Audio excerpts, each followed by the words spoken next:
addunyaa kanarra jiraatu hundi karaa ittiin waa'ee isaa ibsatu kan mataa isaa qabam. Jaalallii fi jibbiin, gaddii fi gammachuun, sirnii fi sirbiin, amantii fi aadaan hundi aartiidhaan dabaalamu. Oromoonis akkanuma saba guddaa jiruu fi jireenya isaa hunda keessatti aartiitti dhimma baatudha.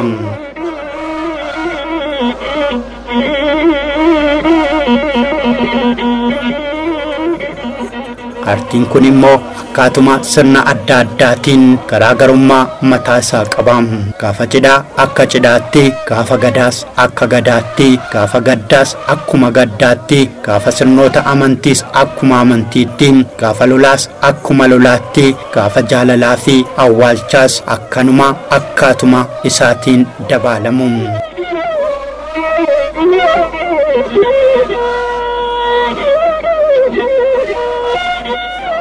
Aartiin kun akkuma akkaa fi akkaataa isaatti kutaalee Oromiyaa adda addaa keessatti tokkummaa fi addummaa mataa isaas qaba. Walleen mararoo, faaruun amantii, walleen mararoo cidhaa fi kan awwaalchaa akkaataa itti sagaleeffamaniin yookaan immoo akkaataa itti sirbamaniin adda ba'u. Haala kanaanis gaafa mararoo mararteen, gaafa gammachuu ammoo utaalchaan dhiichifamu.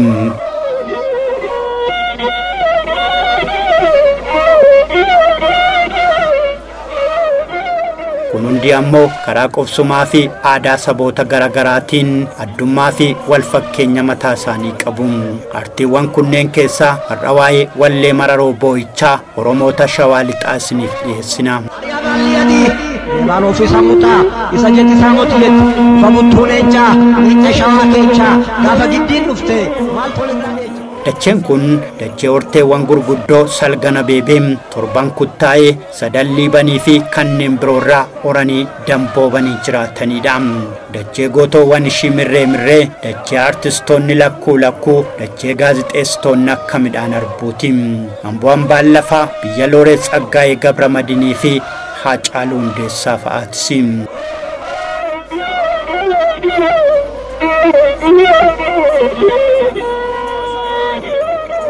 Oromoonni Shawaa Lixaa jiraatan akkuma Oromoota kutaa biraa jiraatanii aadaa sirna gaggeessaa yookaan awwaalchaa kan mataa isaanii qabu. Isaan keessaa gurguddoon oofaniif eessaan dhaqxuu fi uyyee ohoohoon isaan tokkodha.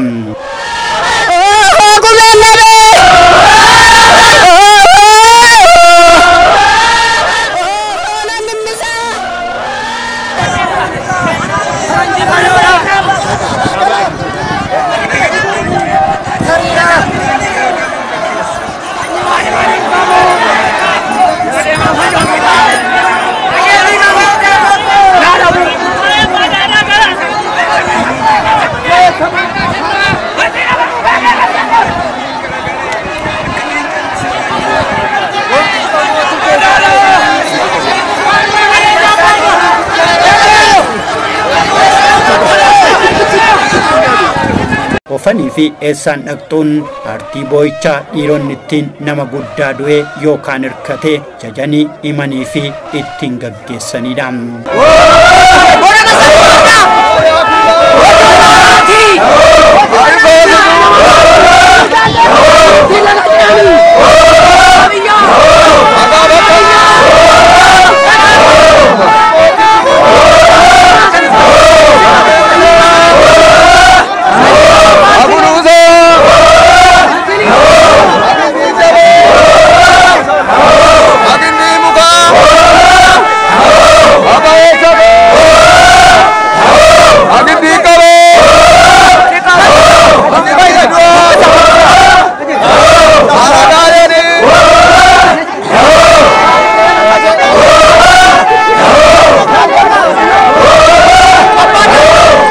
oofanii fi eessaan dhaqxuun aadaa boo'ichaa Oromoota Shawaa Lixaa ta'ullee sirni gaggeessaa oofanii fi eessaan dhaqxuu kun akkaataa nama du'e sanaan garaagarummaa guddaa qaba. Kana jechuun hundaaf oofanii hundaaf eessaan dhaqxuu hundaaf uyyee hoohoon hin jedhamu jechuudha. Waatoo jalaa waatu jiraafi.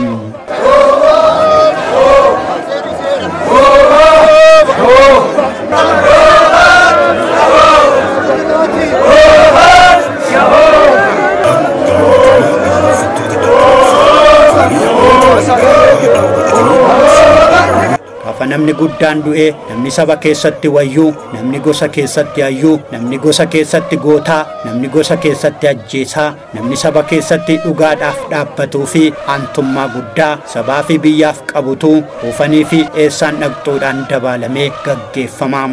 Oofan jechuun nama beekamaa ta'e jaarsa adda duree kan ta'e eessaan dhaqxu, eessaan deemtu, eessa geessitu kana jedhanitti oofanii sana keessatti seenaasaa, aadaasaa gocha raawwatame sana barsiisaa himaa nama dhageenyetti himuudhaaf sana fayyadama namni gaasamne.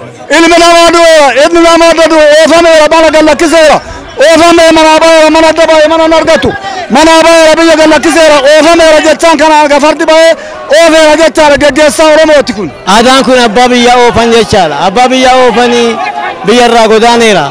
Abbaan biyyaa du'eera. Maaltu biyya kana qaba? Eenyutu akka isaaniitti barcuma waaqaa wayata? Maaltu dhugaa waaqaa ilaala? Nam tokko rakkate, hiyyeessa tokko rakkate maaltu hiyyeessa kana gargaara? Mootummaa gaditti mootummaa gargaaranii mootummaa gaditti kan biyya qabe kuma lafa isaati waan ta'eef oofan ka abbaan biyyaa oofame biyyi maa ta'a maal jedhanii aadaa akkasii jira. Durumaan jirudha aadaan kuni seenaadha. Abbaan biyyaa innaa deemu attamitti godaansisanii attamitti awwaalanii attamitti gatuu geessanii maal godhanii gatu abbaa biyyaa isa kana fudhatanii galuudhaaf reeffa dhiisuudhaaf kuma lafa isaati awwaaluudhaaf.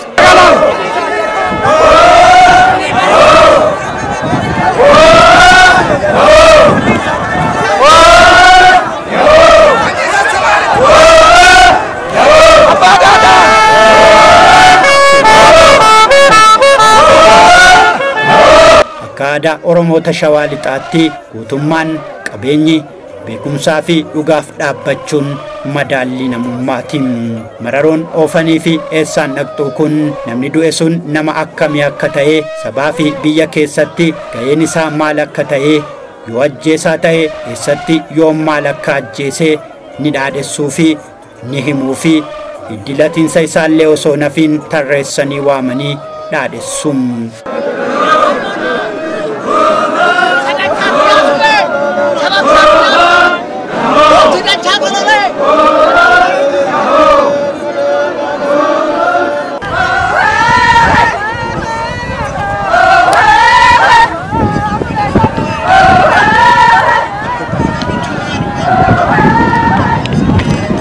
Nama du'es ol ka'ee irra deddeebi'ee waamamee dhaamee gocha isaa faana himamee boochifamaa fi seenaan isaas ni himamaa.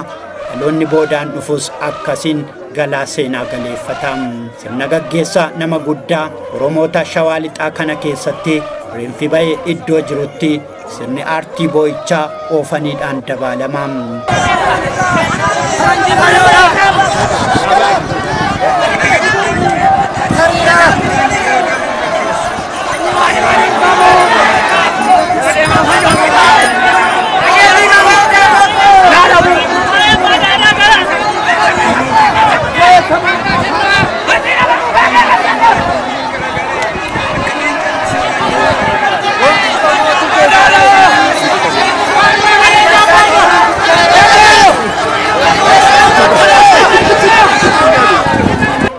Fika'ee iddoo awwaalchaa deemuuf yoo jedhu ammoo aadaa boo'ichaa wallee mararoo eessaan dhaqxuutu tiffamu. Eessaan dhaqxuunis akkuma oofanii gaarummaa, gootummaa, aantummaa fi abbaa dhugaa ta'uu nama du'e sanaa irratti hundaa'amu. Guyyee hoohoon ammoo wallee mararoo dubartoonni sirna gaggeessaa nama guddaa hirkateettiin dabaalanii boo'anii boochisanidha.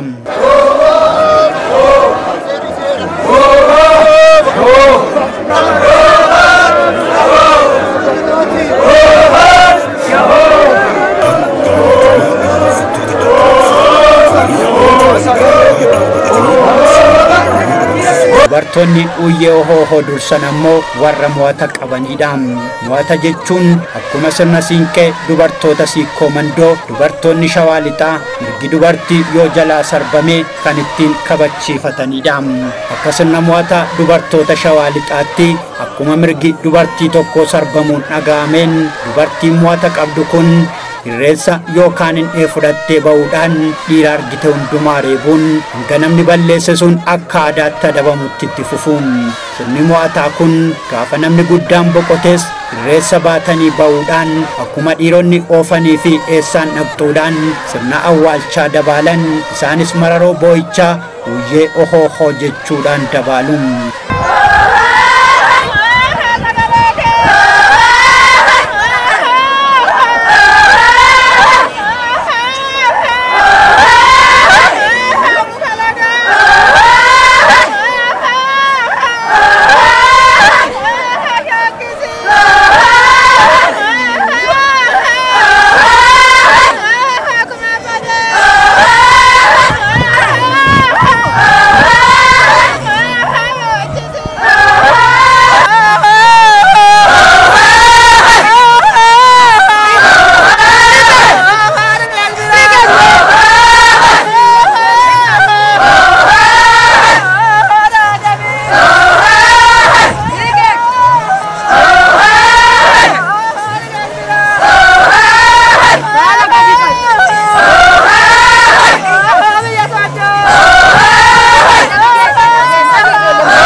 Ohoohoon kunis akkuma oofanii fi eessaan dhaqxuutti gaarummaa, gootummaa, namummaa qabaachuu nama du'ee sana faarsanii sirna gaggeessaa nama guddaa sana ittiin dabaaluun torban darbe ayyaantuu Kumalaa Fayyisaa Inikaa erga hirkatanii booda sirni gaggeessaa isaanii akkuma sirna Oromoota Shawaa Lixaa keessatti barameen oofaniin eessaan dhaqxuu fi uyyee ohoohoodhaan dabaalameera.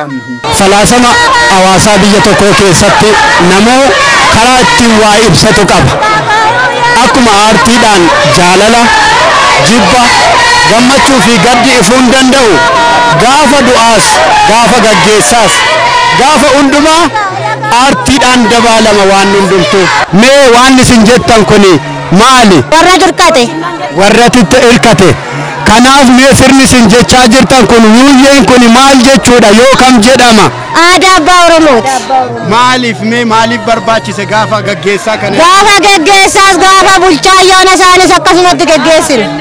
Gaafa kenna isaanis akkasitti gaggeessina. Akka uumaa isaatti akka duudhaa isaatti gaggeessina aadaa abbaa Oromooti. Mee margi isin qabattan kun yoo maal ibsa? Irreessa isaaniiti. Irreessa ganamaa. Irreessa ganamaati. Uumaa ganamaa duudhaa ganamaati. Akkanuma marga irreessa isaanii.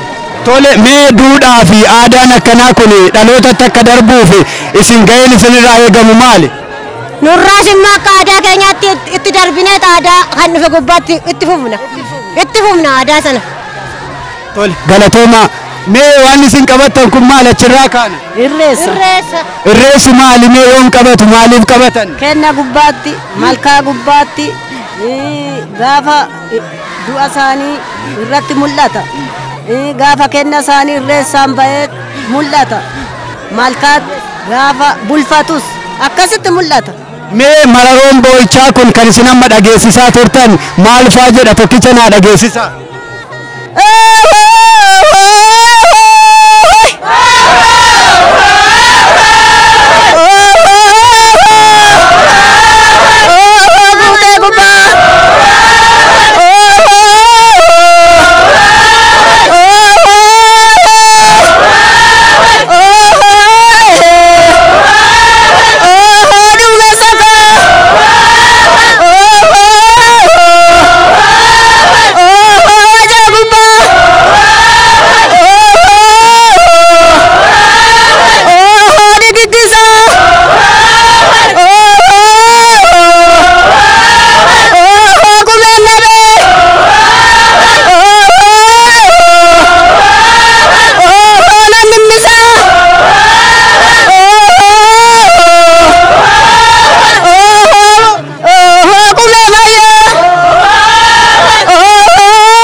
aadaa boo'ichaa Oromoota Shawaa Lixaatti oofaniin sirna lamaan sirneeffamam. Sirni oofanii fi eessaan dhaqxuu kun fardaan yookaan ammoo lafoodhaan sirna raawwatuudha.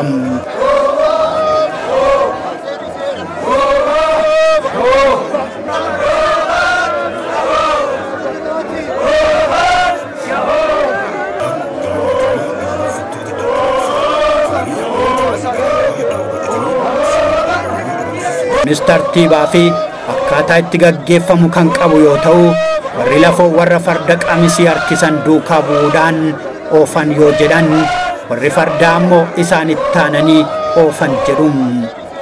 Sirna gaggeessaa Oromoota Shawaa Lixaa biratti inni addatti beekamuuf jaalatamu inni biraa ammoo sirna farda qamisiitiin sirneeffamuudha.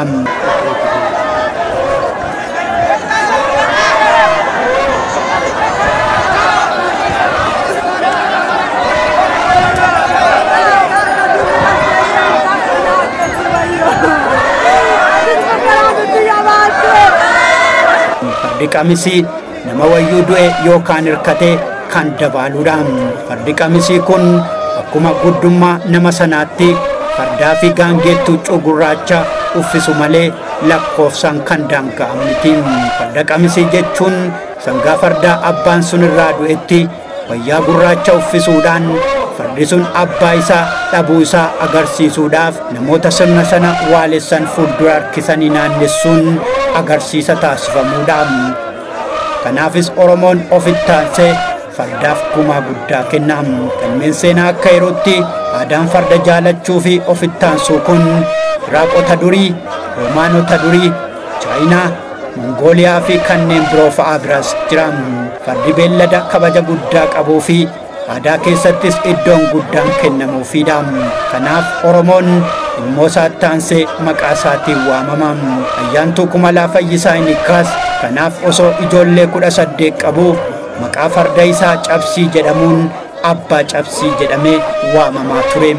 Oromoon gaafa fuudhuuf gaafa duuluu, gaafa gadoomuuf gaafa walawwaaluu, gaafa goojeef gaafa booree farda isaarraa adda ba'een beekum.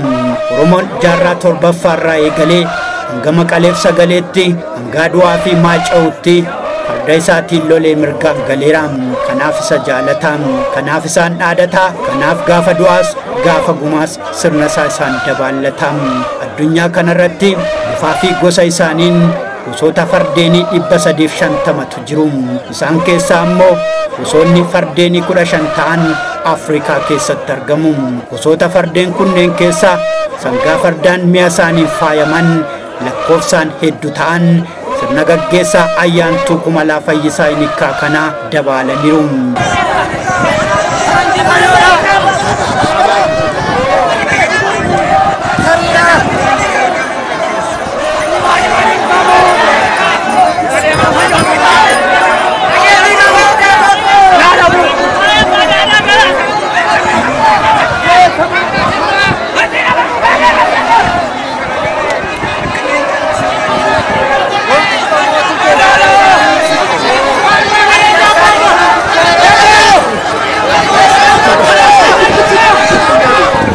Ayyaantuu Kumalaa Fayyisaa Hinikkaa hawaasni isaa akka of jaalatu, akka aadaa fi duudhaa isaatiif katu, akka gadaatti akka bulu, ayyaanaa fi ayyaantuu isaa akka beeku, galaa nyaatameen inni dhalootaaf galeessanii irkataniiru. Kanaaf namoonni kumaa kitilaan lakkaa'aman bo'anii fi kanaaf himanii fi kanaaf eessaan dhaqxuu fi uyyee hoohoodhaan isaan gaggeessanii. Mee Ayyaantuu Kumalaa Fayyisaa eenyu akkamitti beektan? Ayyaantuu Kumalaa Fayyisaa nuti akkatti beeknu nama gargaaruudhaan, hiyyeessa gargaaruudhaan, kan dhabe kennuudhaan, kan dhabe wal araarsuudhaan, isa du'e gumaa butuudhaan, isa daggalatti galee gumaa dhabe gumaa baasisee qeetti galchuudhaan, qalee biyyaa laachuudhaan, qotiyyoo camadee kennuufi, isa farda dhabe farda bitee kennuufi, biyya isaa akkanatti qabatee bulchuudhaan beekna. Obbo Kumalaa Fayyisaa. Tole Obbo Kumalaan sirna gadaa fufsan, aadaa, duudhaa, amantii jabeessan. Kanaaf dhaloonni har'aa kun nuusin maal baranna, maalirraa qican? Akka Obbo Kumalaa Fayyisaa kanatti biyya kana qabanii bulchuudhaan, biyya kana jaalachuudhaan, dhaloonni duuba kanaallee waan guddaa isarraa baratee dubartii fi dhiirri fi qeerroo fi qarreen Obbo Kumalaarraa waan bal'aa waan guddaa baratanii biyyi kun akkatti bulu. Obbo Kumalaan akka nama biyya bulchuutti akka beekatti hayyuudha. Hayyuu guddaadha. Hayyuu beekamaadha. Qe'ee isaaniitti namni araaramaa, qe'ee isaaniitti kan wal dhabee araaramaa, inni waan nyaatu dhabe dhaqee nyaataa, inni waan uffatu dhabe dhaqee uffata. Obbo Kumalaan akka odeeffannoo isaanii dhageenyutti illee maatii isaanii namoota isaan jala jiru namoota guddisan illee ofii isaaniitti illee uffata bitachuu deeman mana uffataallee yoo seenan kan isaan fakkaatu kan isaan wajjin deemu maatii sana illee uffisu jedhamu. Ayyaantuun kun ayyaantuu beekamaa kuttaa'ee qofa abeebee qofa daada qofa otoo hin ta'in akka Oromootti beekamaadha. Oromoo keessatti nama beekamaa nama guddaa abbaa biyyaati. Kan biyya haraarsu kan biyya tokkoomsu kan biyya bulchu akka sirna gadaattis gadaan kunillee hambaan gadaa yeroo rakkoo yeroo dhiphinaa isaan biratti hafee iddoo sanatti yabbuu taa'anii yabbuutti dubbatanii yabbuutti biyya kan araarsan Oromoo kan tokkoomsan abbaa biyyaati abbaa caffeeti abbaa hambooti. Akaakilee abaabilee dhumaan ayyaantummaan kun jira. Akaakilee isaanii beeree badhaas irraa ka'ee akaakayyuu isaanii Dilgaasuun inikkaa irraa ka'ee Faayisaan inikkaa irraa ka'ee amma alamiin kun Obbo Kumalaa bira ga'e akkatti beekamu. Isaanis akaakileen abaabileedhaan akkuma sana elemoo dullee waaqiwwee eebba kennee eebbi elemoo dullee sun naannee Kumalaa Faayisaa gubbaatti hafee jecha. Obbo Kumalaa Faayisaa abbaan cabsii caccabsaa abbaa cabsaa abbaa michuu gafarsaa abbaa yadii abbaa koromtoo abbaa mirga lakkuu abbaa coomaa abbaa daadhii. Yoo namni ol ajjeese gumaan namatti gale guyyaa odoo hin taane halkan deemaa bulanii nama araarsu. Abbaa warraa Afiyaatiin mana gaafa wal dhabani odoo kissiidhaan wal hin dhaqiin isaan gubbaa irratti wal himatanii araaramu.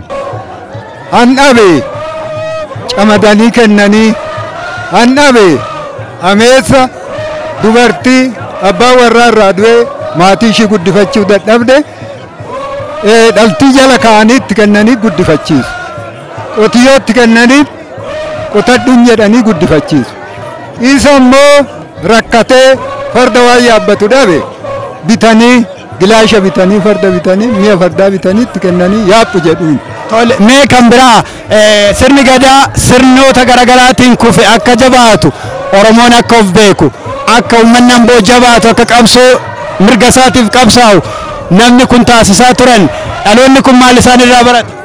Dhaloonni kun sirna Oromoo kana gubbaa irratti baddaa jalduuti kilbeedha. Oromoo waamanii Oromoo dhufee inni fardaan dhufee wal barsiisanii biyyaa walitti waamanii sirna gadaa kana muuxannoo kennanii fi muuxannoo sana qabatee Oromoo wal baree diinallee ofirraa faccisee dhoowweedha. Isaan nama seenaa kana qabanidha. Manguddoon kana fakkaatan umurii isaanii otoo isaan hin daangessin safuu isaanii jalluu malee safuu isaanii eekkama tokko malee safuu isaanii eeganii kanaan gahuu isaaniitiif kun gammachuu kun seenaa dabarsuu isaaniiti. Seenaa kana immoo dhalataan amma dirqama isaa manguddoon kun kan hin asiin gahe otoo irraan jigin otoo irraan hir'atin seenaa kana dabarsuu qaban. Uummata ofitti qabanii mootummaa bukkee dhaabbatanii rakkoolee jiru hundumaa biyyaa ibsanii nama isa du'u sassaabanii ganzaba qabaniin gargaaranii isa fuudhu fuusisanii isa heeru heerumsiisanii sangaan rakkate qotiyyoo kennanii hannaltii dhadhee ijoollee kootu annan dhabe jedhe dhaltii kennanii annan beelee midhaan jedhe midhaan kennanii daawullaadhaan hamma abbaan jedheen itti kennanii barcuma abbaa isaanii qabatanii keessummaa deeman hebaddaa gammoojjii otoo hin jenne qolatanii ulfinaan yoo nafanii nama godda illee dabarsanii mootummaatti kennanii inni sana immoo hin teenye sammaloo aadaa abbaa Oromtitti waamanii koottaa gumaa bechiisaadhaanii gumaa sana fidanii araara guddaadhaan yeroo kana dabarsanii yoonaan ga'aniiru. Tole galatoomaa mee ayyaantuu Kumalaa Fayyisaa eenyu? Yeroo gabaabaa keessatti seenaa isaanii dubbatanii fixuudhaaf baay'ee nama dhibaa. Haa ta'u malee ayyaantuu Kumalaa Fayyisaa Nikkaa Elemoo hayyuudha, ayyaantuudha, qaalluudha, abbaa gadaatii, abbaa caffeetii, abbaa bokkuutii, abbaa caffeetii, abbaa malkaatii, abbaa hundaati. Walqixxee maccaaftuu lamaati. Oromoodha Amaaraa jedhee sabaan otoo addaan naman qoodin sirriitti biyya kan bulchedha. Abbaa isaanii fi Taraarii Fayyisaa Inikaa'ilee Moorraa kaasanii edda aangoo qabatanii hanga ammaatti haala gaariidhaan biyya bulchaa jiru. Biyya bulchaa kan jiran amma Mireewoo jedhame kan nuti bahee isin argitan kunu ragaa kan ta'udha. Namni kamiyyuu otoo waliin qoonni namni kamiyyuu sabaaf sablammii kam isaan hammatanii waliin jiraachisaa turanii inni xinnaanis inni guddaanis akkasitti akka isaan dur biyya bulchaa turanitti dhalli isaanis ta'e namni isaanis ta'e akkasitti akka bulchu kana irraa baranna. Kanaafuu isaani otoo xinnaadha guddaadha hin jenne otoo sooressa iyyeessa hin jenne hundumaa hammataniiti waliin turanii hundumaa laataa hunsuusa baasaa turanii Waaqayyo immoo nabsii isaanii nuuf haa maaru. Firoottan isaaniitiifis gara jabeenya nuuf haa kennu. Hayyee guddaa galatoomii mee ayyaantuu Kumalaa Fayyisaa eenyu akkamitti ibsite? Ayyaantuu Kumalaa Fayyisaa jechuun hayyuu Oromooti. Hayyuu Oromooti. Kan du'e gumaa baasee tarkaanfii walitti michoomsa. Kan nabee liqeessa. Kan beelee laata. Abbaa biyyaati. Ayyaantuun kun bokkuudha aadaadha. Sabni kun yoo wal lolellee yoo wal jibbellee bakka isaaniitti dhaqee araarii godhata. Otoo isaan jiraachuu baatanii uummanni kun mana hidhaatti illee dararamee dhuma.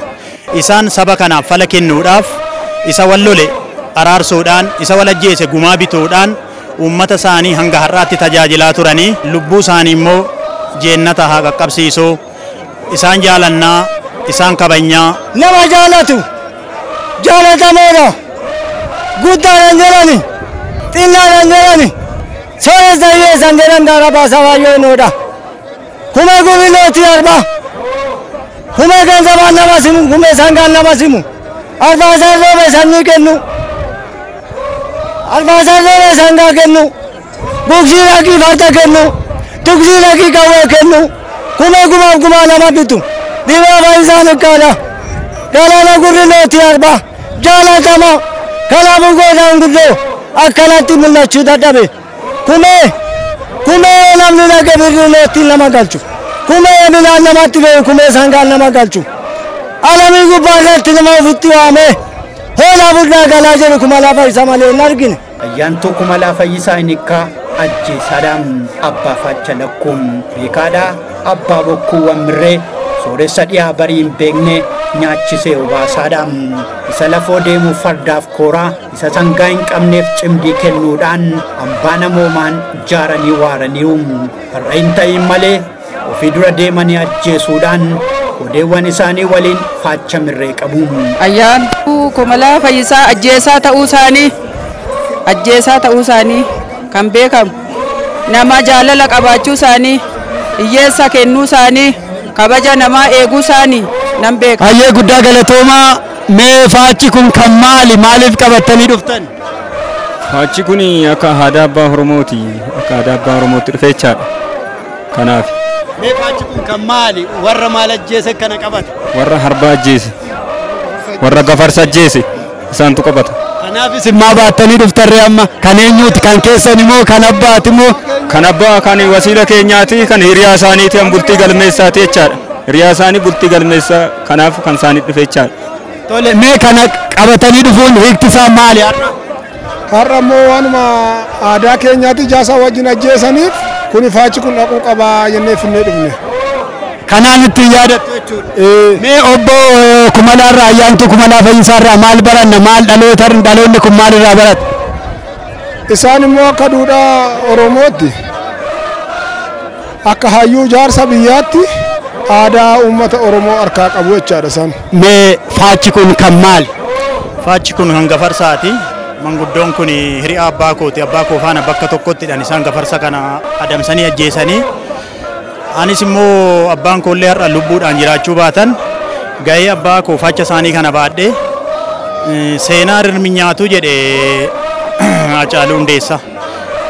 Akkuma sana Faacha kana anis hiriyaa abbaa kooti baadhee dhufe asitti gahee abbaa koo sana mul'isuun qabadheen Faacha kana fudhadhee dhufe. Eenyummaa isaa beekuu qaba. Eenyummaa isaa beekuu qaba. Ani eessaan dhufe beekuu qaba. Ani eenyuun jedhee beekuu qaba. Ani eenyuun yoo jedhee yoo beeke nama beekuu danda'a. Namni kun waan nafsi isaanii amaaru eenyummaa saba kana saba Oromoodha beektota waamanii kan akka baratan akka namni obbatu akkaataa aadaa Oromoo kaleessa kan barsiisaa turan kan wanni godhaa turanidha jechuudha. Akaakilee elemoo dulleetti dhaloota isaanii hundee gubbaa irratti elemoo dulleetti ayyaantome elemoon dullee gaafa ayyaantoman waggaa 130 nyaataniit akaakayyuu koordatti hin ba'u ilma koordatti hin ba'u akaakilee koo kan laatee hin quufne kan obaasee hin quufne kan dubbatee hin quufne kan dhugaan koo dhugaan maqaa elemoo irratti dhaabatu kaa jedhaniit kanaan kaanii gaafa jedhan akkuma isaan jedhan awaajiin kun gizee dargii dhufe gaafa gizee dargii dhufu biyya walitti qabaniit waraanni gaafa dhufu beelli gaafa dhufu walitti dachaasanii biyya biyyaan midhaan anuu qaba bishaan anuu qaba kan farda dhabde fardan sii kenna kan sangaa dhabde sangaan sii kenna kan midhaan dhabde midhaanan sii kenna ani biddeen gimmaasha caalan nyaadhu biyyi koo waliin tuqinaa durxaaliyaanii keessa qubaan suuqeedhaan biyyi koo wal tuuqe waliin miidhinaa biyyi koo jedhaniit ilma namaa daada keessa kan akka shaambal didibsaa kan akka mul'isaa tulluu kan akka faayisaa qaccinuu kan akka baraadhii jabeessaa kan akka faanaa jabeessaa abeebe keessatti waamanii kan akka dhaabaa gojee ennaa sana biyya iddoo waamaniit maalan maqaa isaa lakkoofsa isaa walii beekamitti biyyicha walitti fardamsiisanii kaksiisanii tutumsiisanii waliin jiraachisan. Akka naannoo ilmaan guttaa keessatti dhalootumsa isaaniitti kaasanii akaakilee awaabilee irraa kaasanii tuumaa naannoo ilmaan guttaayeetiin kan taa'edha aadaan isaa jecha. Aadaa sana qabatanii Oromoo kaleessa aadaa isaa qabu maqaa isaa amma yoonaatti akaakilee isaanii irraa baasanii amma har'aatti uummata barsiisaa isa dhaate barsiisaa Oromoo biraa dhufee akka wal baru gochaa kan turanidha. Bokkuu bakkee waamaniit ani bokkuu tulee irraa nageen kolma gurraacha booqaa galaniit seera tumsiisaniit horiin galaan irraa eebade odaadha dhufe daada akka galchu horiin daadaa baay'ee galaan dhufe galaan akka galchu jedhanii seera tumannee gaafa seeri tumamu achitti wal gaafatanii qaagooftu kan jedhamutti dhaqanii garaa waamanii ila qaagooftuu qaa kana na baasi biyya koo akkan duune jedhanii koommii lama jedhanii saama seera jedhanii daarii galma isaanii seegattuu feesisanii daarii dhuguu kara dhugaa walitti mi'aa malee biyyi koo waliin miidhina akkuman jedhe iddoo rakkattan iddoo beeloftan ani kuma waan qaba nan bulcha ani ofii kootii waan beela ani hamaan beela wayyaanni koo naaf kenna inni sangaa rakkatte koo sangaa fudhadhu sangaaratiin inni midhaan rakkatte ta googoo namaan qabatiin kan koo sii kenna kan koo fudhadhu jedhanii akkumsaan seera sana hamma dhagaa'utti qadaaddoon sun isaan galanii otoo laman buliin sangoonni iddoo seegattuu kana baddee biyya Tobii geessi gaafa ishiin biyya Tobii geessu tumaan kumaa fayyisaa jedhaniit otoo daada mana kanaa siif bahin sangoonni sun qaalii tumaa isaaniitiin dhuftee biyya kanatti galte. Iddoo mangistiin dadhabee nan biyyi dadhabe kunoo mannaagashaadha wanti nu yaadachiisu waggaa lamaan kana biyyi dadhabee waggaa meeqa ta'anii dadhabnaan qe'ee isaaniitti dhufee qotiyoota ja'a dhaabatanii isaaniif keessummaa geggeessaa godhanii biyya dhaabatanii biyya sana araarsanii walii galchanii an biyyi dadhabe sana hamma ammaatti illee akka waan tokkootti ajaa'ibsiifatee jira namni. Keessi isaanii qulqulluudha nama biyya bulchu mootummaan illee yeroo dhibbate yeroo rakkate gara isaaniitti dhufeet rakkoo kana biyya akkamitti akka furamu akkamitti biyya wajjin akka walitti dhufu isaan mari'achiiseet isaan biyya waamanii biyyan yeroo waaman keessatti immoo biyyi isaaniif dhaga'ee iddoo isaaniitti araarri biyya wajjiniin wal dhabdee mootummaa fi illee biyya karaa isaaniitiin araarri bu'a. Ayyaantuun kun akka Oromootti Oromoo guddaa dhabne nuti. Beekaa nama biyyaa ta'udha nama biyyaa dhaabatudha ofii isaatii beelee nama biyyaaf laatudha kan akkanaa seenaan dabarsanii. Safuu isaanii ganama uumaa isaanii ganama Oromtittiin uumaan bulti. Oromtichi uumaan safuun bula safuun isaanii isaan gubbaarratti hin jaallanne safuu isaanii ganama safuu Oromtittii ganama safuu Oromticha ganama seeraan gaaniit guyyaa tokko too dallansuu malee guyyaa tokko mufaata malee guyyaa tokko dadhabbii malee darajaa kanaan qaqqabuu isaanii nan beeka. Ijoollummaan abbaa isaanii gammachiisanii guyyaa tokko malee otoo tokko hin jedhiin eebbisuu malee eebba argatanii hinnaa jabaatan immoo yeroo sana yeroo abbaa Oromoo kana gafarsadhaan barhaa bu'anii gafarsallee ajjeesanii finoo galchanii maqaa abbaa kiyyaa jedhanii achii gaafa galan abbaa isaanii jala deemuudhaan abbaa koo taa'i anuu dhaqanii mana firdi beetii mana murtii adda addaa dhaqanii seera jiru kana gaafatanii baasanii abbaa isaanii boqonnaa kennaniifi gaafa isaan deeman immoo akkamittan maqaa abbaa koo sassaabadhee qaba biyya koo akkamittan qaba barcuma abbaa koo iddan taa'e dhugaa dubbachuun qaba dhugaa himachuun qaba dhugaa faana ba'uun qabadhanii lammii kootiin jenne lammii daadaa galaan hin jenne oromoo sidaaba hin jenne ofitti qabanii walqixxummaadhaan baatanii yoo naangaanii kunoo kunillee alamiin kun dabarseen agarsiisaa jechuun barbaadeetan. Gaafa ayyaantuun hirkattan biiftuutti hurriitu marama mee maali kun akkamiin beektu? Wanni kanaan beekamu seenaa waaqaa waan beekaniifi waaqnis immoo akkuma namni ba'u kanatti isaan wajjin dhugaa isaanii beekee hirkannaa isaanii beekee waaqnis nu wajjin bo'aa jira. Kanumadha wanni nu beeknu. Ati faacha abbaa kee baattee jirta dhaloonni kun maal baratame isaanirraa gadaan sirni duudhaan oromummaan akka jabaatuuf hojii isaan hojjetan cimsuuf dhaloota kanarraa maal ta'e? Sabni kun haala isaan hojjechaa turan waan isaan keessa dabarsan haala isaan ittiin uummata isaanii tajaajilaa turan laalee uummanni kun illee akka waan isaanii hin ganne akka waan isaa hin ganne aadaa isaa akka hin ganne jabaatee aadaa isaa kana gara fuulduraatti akka itti fufsiisuudhaan sannaama. Safuun ganama addum sana jira uumaan ganama addum sana jira uumaan badeera hin jedhiin uumaan badeera hin jedhu uumaan keessan sinitu sassaabbata uumaa keessan sinitu dalasata uumaa keessan sinitu kabajata uumaa keessan sinitu iddoo galma isaan geessisaniin gahuu qaba isaan sinitti gataniin dagana boqotaniiru namni iraftii barbaachisa iraftii deemaniiru isaan kumala fayyisaa tirkate malee uumaan isaanii harkanne seenaa isaan sinitti dabarsaniiru. Nama kanarraa dhaloonni irraa kun maal barata ati maal barata? Ani isaan irraa waa hedduun baradhe ani isaan irraa nama jaalachuu waan qaban nama hiruu waan gaarii hojjechuu dhugaa dubbachuu kan walloole araarsuu. Ijoolleen irra jiran kun akka isaanii gootoman akka faacha qabaatan akka gadaa beekan akka duudhaan jiraataniif dhaamsi isin dabarsitan maal?